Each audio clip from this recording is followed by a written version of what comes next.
Is it possible that the South Koreans have found the cure for beautiful, perfect skin? And then we travel to Mansfield, Louisiana, to take a look at a house that's so haunted, reality may have wiped it off the map. Today on Dead Rabbit Radio.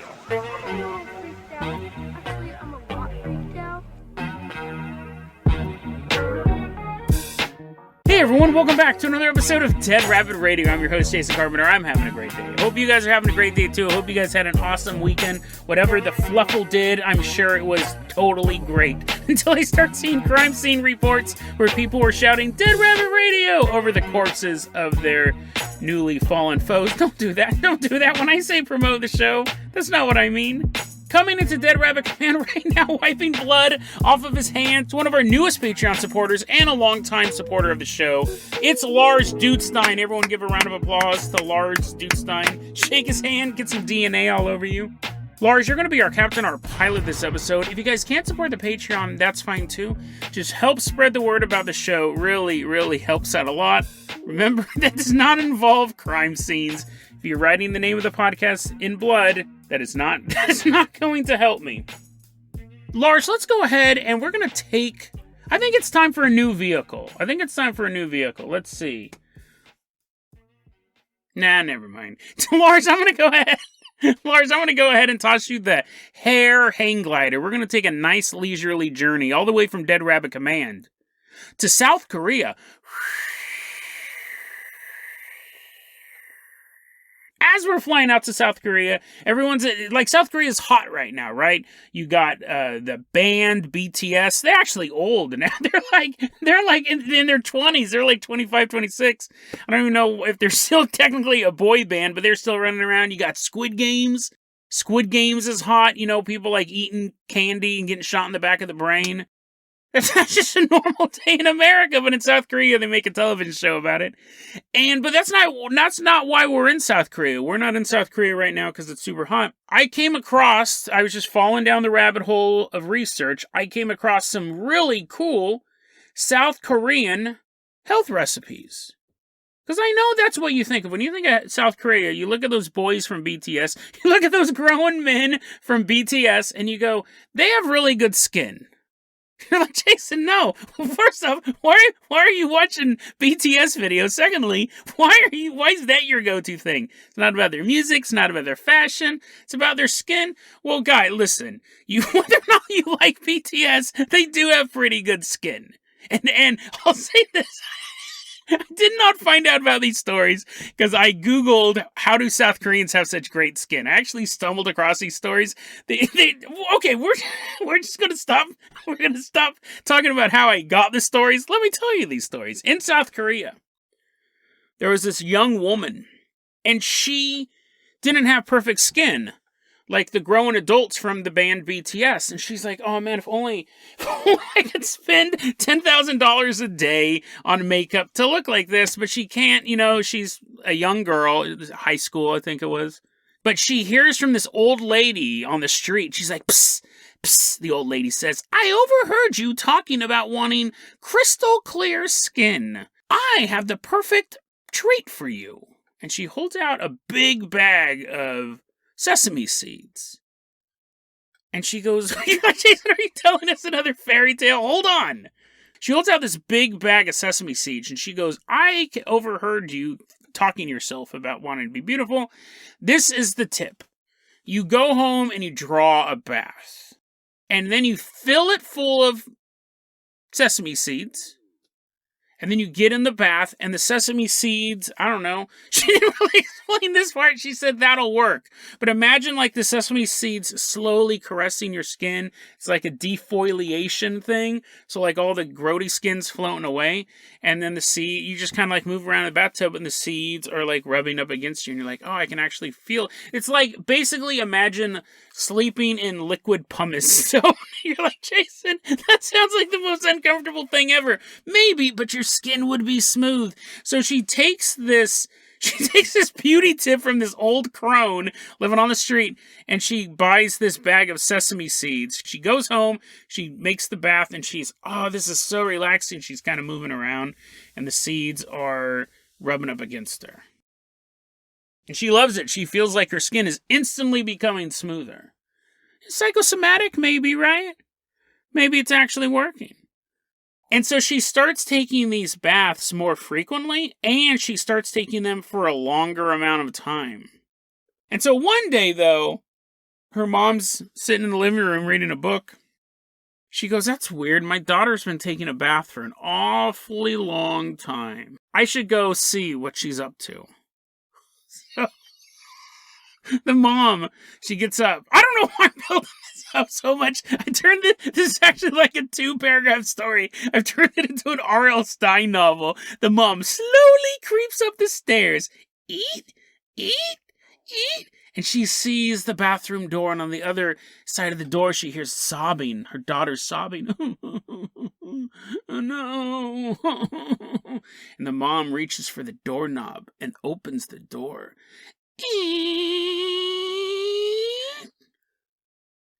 And inside the bathtub sits her daughter, sobbing, half through pain, half in terror. She had taken such a long bath this time that her pores opened up. Her pores opened up. And the sesame seeds slid into her pores. She's covered in these little seeds sticking out of almost every inch of her body, and she's sitting there in blood-soaked water with a toothpick as she pops seed after seed after seed out of her completely mangled skin. So, I know you're going, "Whoa, Jason, that's amazing. What newspaper did you get that totally true story out of? Or are you reading creepypasta? Has that Rabbit Radio just become creepypasta? Wait, it has not become creepypasta. Technically, that's an urban legend. So that's the rule. I'm allowed to tell urban legends on this show because we can investigate them. In South Korea, this is a big urban legend about the young woman who got sesame seeds stuck in her. Now, I wasn't able to find any real proof of this. What's interesting is South Korea has really believes in urban legends. Like in America, we have like the Vanishing Hitchhiker, and then on the border, we have like La Lorna, and they pronounce it correctly. And even like Bigfoot, Wendigo, that stuff would be considered urban legends at a certain point. But no one has ever passed a law regulating the Vanishing Hitchhiker. In South Korea, the elevators used to not have stop buttons. There's a very popular urban legend about a young woman who lives on the 14th floor of the building. And so this handsome man gets on the elevator with this young woman late at night, and they're going up, and his floor is the 13th floor, and hers is the 14th floor, and he's charming. He's really taking her off guard. He really likes this guy. And then the elevator dings, and he gets off on the 13th floor, and then he turns around and he goes, "See you on the next floor. I'm going to stab you to death." And he runs down the hallway, and then the elevator door shuts, and there's no stop button on the South Korean elevators. So it's slowly going up, and for the time between the 13th floor and the 14th floor, she has nowhere to go. She's completely panicked. She knows she's going to be brutally murdered when these doors open, and sure enough, the doors open, and the man rushes in and stabs her to death. Because of that, that's a very popular urban legend, there are now stop buttons installed in South Korean elevators. Now, I said I imagine they always had stop buttons, but then we did an episode a long time ago about a South Korean train caught on fire, and it turns out like they're like, "Oh, we don't need fire extinguishers on a train." So they do have some weird safety stuff, and there's an urban legend about a woman who puts a tampon up, and there was a cockroach egg, not a whole cockroach. There was like cockroach eggs on the tampon, and when she inserts it, she then gives herself cockroach eggs all throughout her guts, and that's an urban legend. But to this day, apparently, because they were showing, I saw like screen grabs of this, to this day, whenever any sort of insect is like photographed on a tampon or a sanitary pad, it's in the news. It's such an urban legend that people, they talk about it in the news. They're like, "Warning, women, do not use any tampons this month. Here's a photo of one tampon with a cricket on it." So, it is an urban legend about the sesame seeds, but they take urban legends super seriously over there. I'm wondering if that is a beauty tip.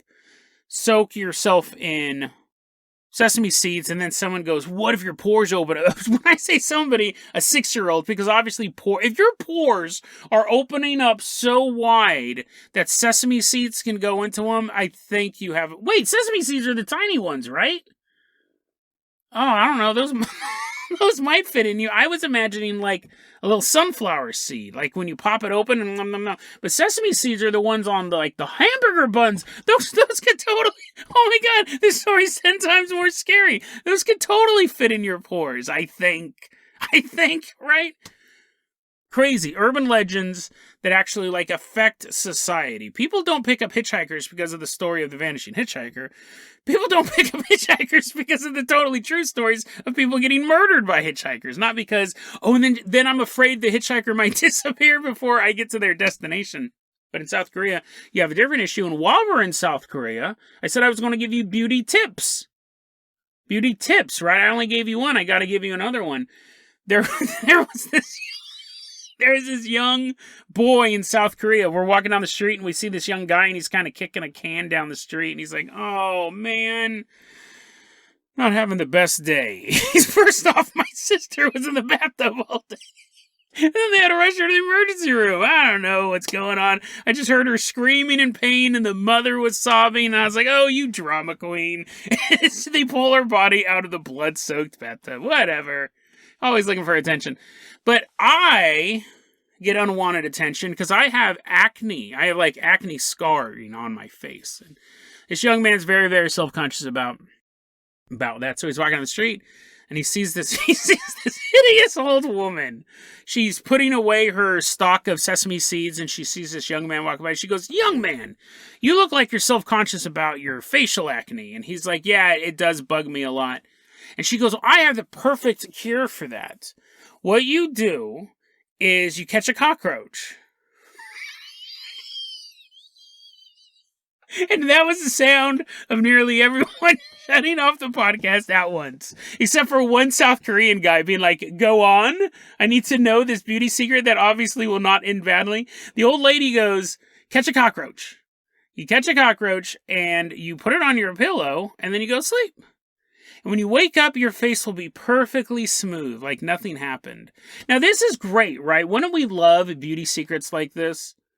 You drink a cup. I was watching a YouTube video the other day, and it said the way you prepare your coffee can make you lose 30 pounds in a month. Now, obviously, I know it's a scam. That's not how it works. But wouldn't that be great, right? You just people are super emaciated all the time. They're like, oh, I've been making my coffee the wrong way this whole time. Oh, an accident, no. But anyways, it'd be great if you could just grab a cockroach and then your face looks the way you want it to. Well, this young man, he catches a cockroach, goes to sleep. When he wakes up the next day, the cockroach is gone. He's like, oh, call me later, sweetheart. The cockroach ran away in the middle of the night. But he wakes up, and before he can be sad that his new buddy's gone, his face is perfectly smooth. Like, all of the acne scars have been filled in. He has this full face. He's like, yes, this is awesome. That old crone was right. And so he's at school later that day, and he's itching. Oh, man, I don't know. My face does itch, but it looks beautiful, but it's a little itchy. That's weird. And as he's itching it, he starts to feel something move under his skin. And he's thinking, did the cockroach get under my skin? Is that why my face is so smooth? And then he looks, the cockroach is not in his skin. It's not the cockroach why his skin is itchy. He's like, oh, that's a relief, because I was afraid this story would end with a cockroach crawling around my face, and I could feel its little legs on my muscle tissue, and I can actually watch it my face shift as its wings fluttered. Instead, as he's itching his face, he realizes that all of the places where his face is now puffy are full of cockroach eggs. They're slowly moving. They're starting to wake up. Okay. Technically, that is not creepy. It's not creepypasta. That is an urban legend. And it's great, isn't it? Isn't that terrifying? I remember a long time I heard this story about the woman who was licking. I think I told this one before in the podcast. It's one of those urban legends that totally freaked me out. I still don't do it to this day. She was licking envelopes for her wedding. And wedding invitations. It wasn't her whole ceremony. She's like, yay, I'm the happiest woman alive. She's putting wedding invitations and she got a paper cut on her tongue. And long story short, her tongue started throbbing and no one could figure out why. And then like she went to the oral, I guess the long story's not short, but she goes to the oral hygienist. She goes to the dentist. She's going to all these different people. Finally, she goes to the doctor. And he cuts her tongue with a scalpel and 2 cockroaches fly out of her tongue. And it turns out that there are cockroach eggs on the adhesive. You can't tell me cockroach eggs aren't on adhesives. That's why I don't use tape. I only use nails. I only use nails, tacks, and staples for everything. If there was a cockroach egg on a piece of Scotch tape, I don't care. But if there's cockroach, I'm not licking Scotch tape. You can't tell me that. I don't think they turn into full-grown cockroaches and 2 cockroaches fly out of your mouth. I don't care if it's just 1 cockroach. I don't care if it's just cockroach eggs. I don't want them in my tongue. I don't want them in my body. I don't want them under my skin. It's super gross. I just read an article today. There's some new flesh-eating STD going around Britain. And they go, there's only 60 cases so far. There's way too many cases of any flesh-eating STD. And what makes this one, you get like these little red ulcers all over your genitals. What makes this one horrible, other than the fact that it includes words like red ulcers and genitals, this one can be spread through non-sexual touch. So if someone is having a particularly aggressive day with their flesh-eating STD, and they're itching it, and then they go cantaloupe shopping. This is in England, by the way. I'm not super worried about it right now, but in the UK, they have 60 cases of this. You think you're just buying a cantaloupe. Instead, you got big red ulcers on your fingers. At best, right? I don't know. Would you rather have ulcers on your fingers or in your genitals? I use my fingers more often, so I don't know. Put that in the comments. Comment, like, and subscribe. Let me know where you want your flesh-eating ulcers. Lars, let's go ahead and leave behind South Korea. We are going to hop in the Carpenter copter. Let's call that bad boy in. We're headed all the way out to Mansfield, Louisiana. It's funny, I have been watching Squid Games. I'm not done yet. I got 2 episodes left. I thought the South Korean tourist board must hate this show. It makes South Korea look like the biggest cesspool. I've seen movies that make North Korea look better than Squid Games make South Korea. The first 2 episodes are about people having their organs removed against their will to pay off a debt. And I looked up the exchange rate. We're talking like $20,000. They're like, first we'll take one of your eyeballs. This woman is so poor, her feet are going to fall off. I mean, it's insane. I'm watching, I'm like, what? If I was in the South Korea tourist board, I'd be like, we have to start counter-programming right away. Our country is not run by organ-stealing mafias. And old women, you can keep your feet. If you come to South Korea, we will not take your feet. It's bleak. It constantly rains. It's horrible. I never want to go to South Korea.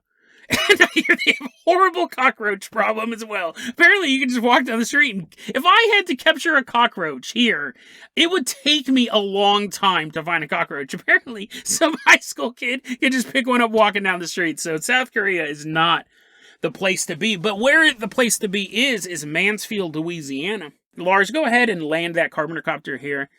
The story starts around the 1960s. The story was posted online, so we're trying to piece together actual dates, and it was posted by a young woman, and this is the story of her grandparents and her mother. So we're going to take their point of view going into this. But I want to give a shout out to Natty Cakes for sharing this story. I found it quite creepy, a good Halloween story. Mansfield, Louisiana, there's this beautiful house, and we're going to assign these names. We don't know the people's actual names, but Paul and his wife Eileen and Eileen's sister Susan, they all move into this beautiful house. And Paul is a Baptist minister, in town. And they already have a family that is pretty grown up as well. This isn't a starter home. This is a home where they're just going to spend the rest of their days. But shortly after moving in, Susan started to lose her mind. Now, looking back, we may be able to see some of her behavior as early Alzheimer's or dementia, but in the 1960s, these things weren't commonly known. All the family really could say was she went nuts, she went crazy, she was acting oddly in the house, and she passes away. A tragic event, but life goes on.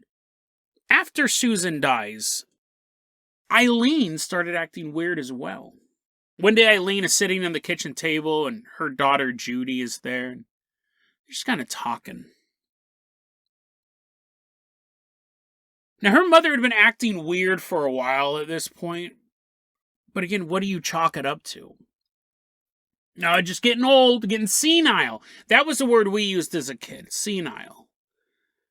But as Judy is sitting there, looking at her mom, and they're just having this conversation, she sees a shadow standing behind her. Trick of the light? Maybe. But the shadow begins to move. The shadow begins to dance. This rhythmic motion behind Eileen. And then as Judy is sitting there watching this happen, she sees the shadow crawl into her mother.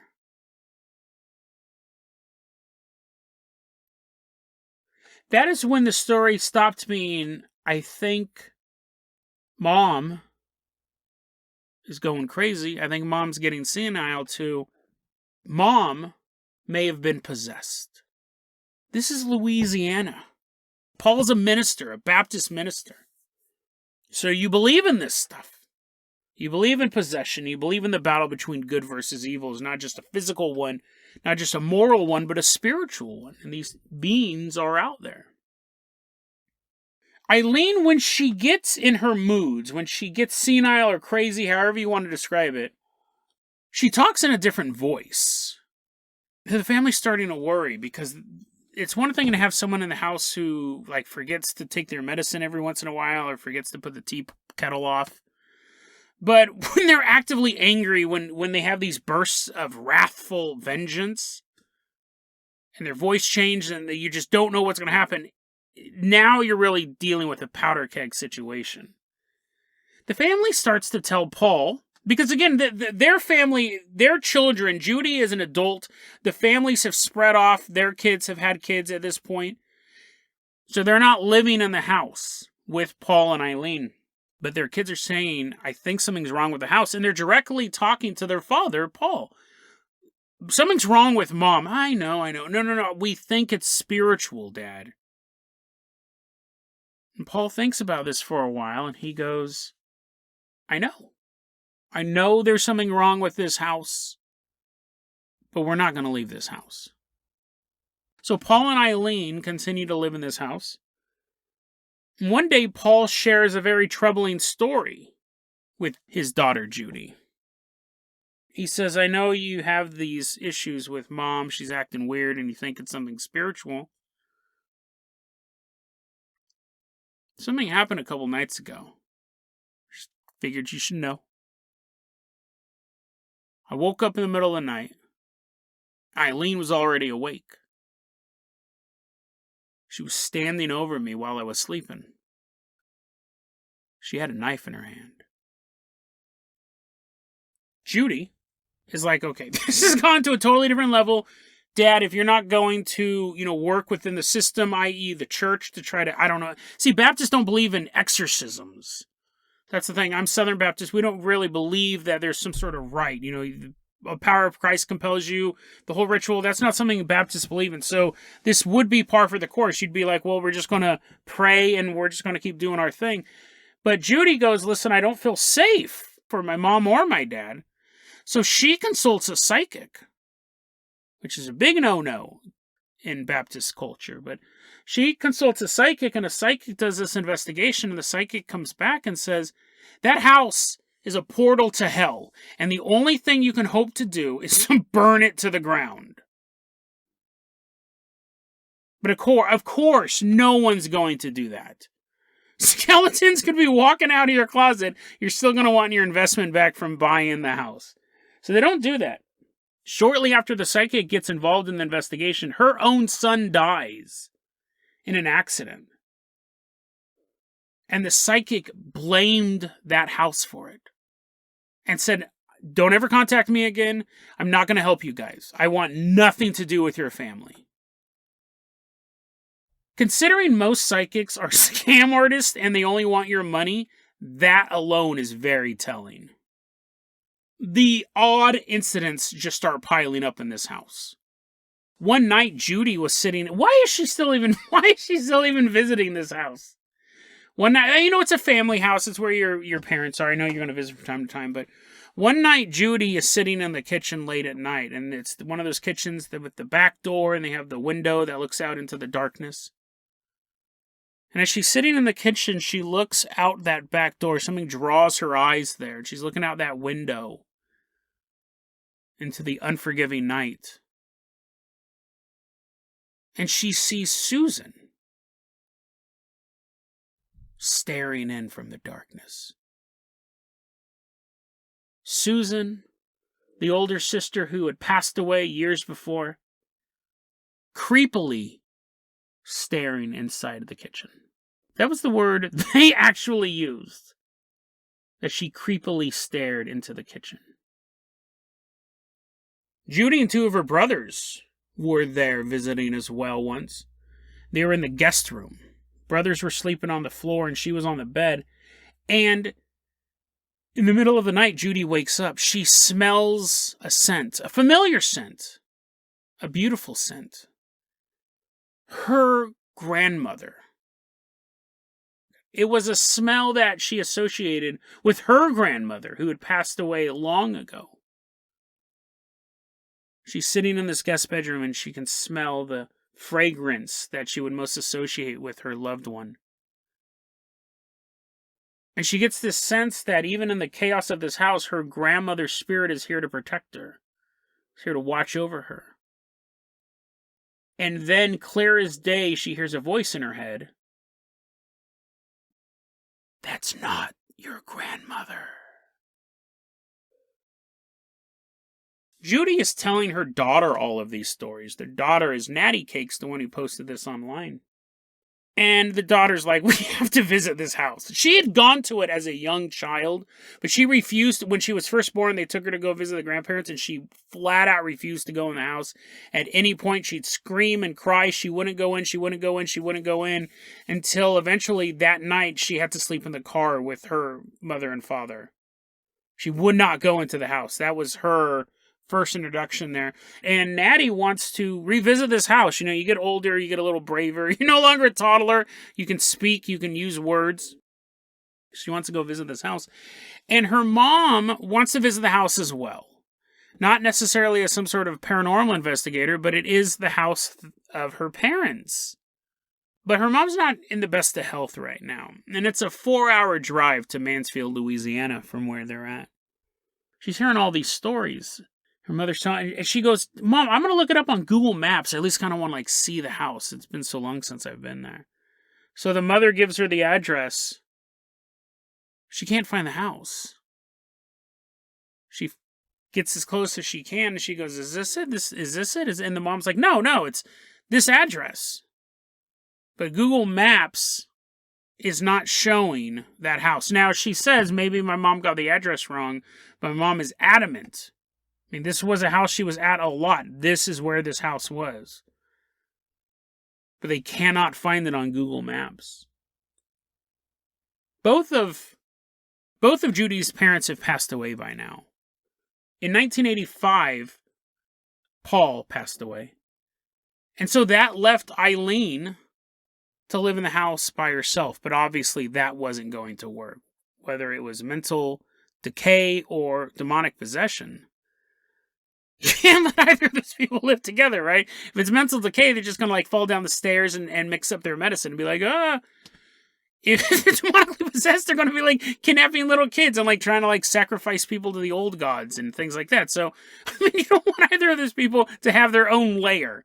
So they take in Eileen. For a brief time, Eileen lives with Judy and Natty, and then, that doesn't work out. Eventually, not because she was trying to kill the kids and she's like, the old gods must be satiated. It was because of more like, you just can't take care of an old person by yourself. Like cleaning and bathing, chasing them down, destroying the Necromonon before it destroys us all. So they put her in a retirement home, a care home, really. And while she was there, one day the staff called the family and said, hey, we had an issue last night with Eileen. We don't really know how to describe this. She got out of her room last night. And she walked down to the dining area. It turns out that she snuck out of her room in the middle of the night, went to the dining room area, removed all the wallpaper from the walls, and neatly rolled them up and set it on the floor. And they go, we have no idea how she did that. And the amount of time and no tools is just a weird thing. Even removed from the house, Eileen was continuing to do bizarre things. She also has passed away at this point as well. She passed away in the 90s. A creepy story. A haunted house story like no other. A story where it's not just a few things are happening in the house. A chandelier moves when there was no windows open, or a cold spot in a house built back in the 1800s. Nothing like that, right? We have some serious interpersonal interactions over the course of years and years and years. And honestly, I left out some of the more sensational stuff because honestly, it makes the story sound completely ludicrous. Like, apparently one day the boys woke up and they went to the backyard and the entire garden was 3 feet higher. Like everything had sprouted up. They're like, Gagonza, look at that big thing of celery. That might have happened. It sounds super dumb, but it might have happened. So we're talking about some crazy events. And also we're getting it through the filter. We're getting stories passed down from generations. So the story's being written by Natty. She's getting it from her mother, who experienced a lot of the events firsthand. But we do have that game of telephone and stuff like that. So you have events going on, a lot of activity, and most likely, if we're in the paranormal world, a demonic possession of not just one, but 2 people. It was possible that Susan also fell prey to this. That's what was driving her crazy. And we don't know where the house is now.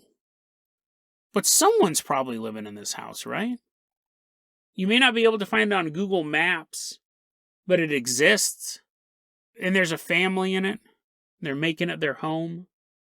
Now, if someone from Judy's family moved in, they would already know all of this backstory. But a new family moving in, they would not know any of this stuff. They would simply go about life. But as the matriarch of that household starts to exhibit some anger issues, starts to lash out at the children, starts to pace down the dark hallways late at night, there'd be no context for it. The people in the neighborhood, back when Paul and Eileen were living there, the people in the neighborhood said, we didn't really like the feeling that house gave. But back in the 1960s and 1970s, neighbors talked to each other. Each house now is almost like an island separated by miles of water. You may have a little bit of communication with the house closest to you, but a lot of neighbors don't know each other. And this new family that's moving there, do they know any of these stories? Do the neighbors know any of these stories? If everyone just moved on or passed away at this point, and a family moves into this house and they don't understand what's going on. Is my wife having some sort of difficulties? COVID, it's been really stressful, and the kids haven't been able to go to school and all this stuff. Is that what's going on? And this woman is starting to act more and more erratic. His family doesn't know how to deal with it, but they're dealing with it the best they can. While all this chaos is going on in the house, as this young mother is trying to go about her day, while a shadowy form dances behind her. There's 2 sisters standing outside the back door of the kitchen. Both of them waiting for this third woman to finally join them. Another soul trapped in this cursed house.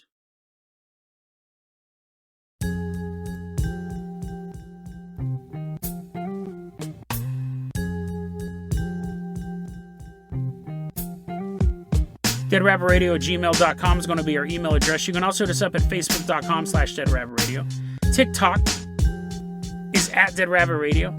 DeadRabbitRadio@gmail.com is going to be our email address. You can also hit us up at Facebook.com/DeadRabbitRadio. TikTok is at DeadRabbitRadio. Dead Rabbit Radio is the daily paranormal conspiracy and true crime podcast. You don't have to listen to it every day, but I'm glad you listened to it today. Have a great one, guys.